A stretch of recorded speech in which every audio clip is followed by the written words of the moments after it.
ବ୍ରାହ୍ମଣୀ ନଦୀର ଉତ୍ତର ପାର୍ଶ୍ୱରେ ବାଙ୍କସାହିଠାରୁ ଗହପାଳ ପର୍ଯ୍ୟନ୍ତ ଜମି ଅଧିଗ୍ରହଣ ପାଇଁ ସ୍ଥାନୀୟ ସନ୍ଥନ କଲ୍ୟାଣ ମଣ୍ଡପଠାରେ ଗୁରୁବାର ଦିନ ରାସ୍ତା ଓ କୋଠାବାଡ଼ି ପାଣିକୋଇଲି ବିଭାଗ ପକ୍ଷରୁ ବରୀ ବ୍ଲକର ବାଇଁଶିରିଆ, ଅଟିରା, କିମ୍ଭିରିଆପାଳ, ସାରଙ୍ଗପୁର ପଞ୍ଚାୟତର ଶତାଧିକ ଜମିହରା ଚାଷୀଙ୍କୁ ନେଇ ପଲ୍ଲୀ ସଭା ସହ ଜନଶୁଣାଣି ଶିବିର ଗୁରୁବାର ଅନୁଷ୍ଠିତ ହୋଇଯାଇଛି।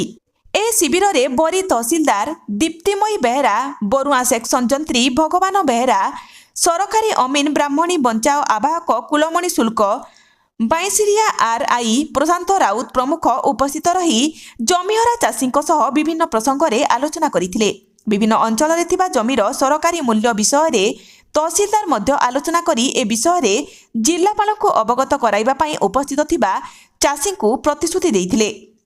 ବରିଷ୍ଠ ସମାଜସେବୀ ଆଶୁତୋଷ ପରିଡ଼ା, ଦୁର୍ଗାମାଧବ ନନ୍ଦ, ଅରବିନ୍ଦ ମହାନ୍ତି ଜମି ମାପ ସାଟେଲାଇଟ୍ ଦ୍ୱାରା ନ କରାଇ ସରଜମିନ ମାପ ନିମନ୍ତେ ପ୍ରସ୍ତାବ ଦେବା ସହ ଜମିହରା ଚାଷୀଙ୍କୁ ଉପଯୁକ୍ତ କ୍ଷତିପୂରଣ ଦେବାକୁ ଦାବି ରଖିଥିଲେ।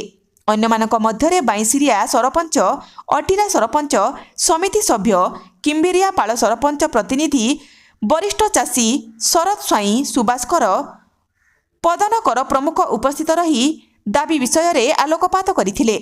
ସୁରେଶ କରଙ୍କ ରିପୋର୍ଟ, ଓଡ଼ିଶା ଏକାମ୍ର ଲାଇଭ୍।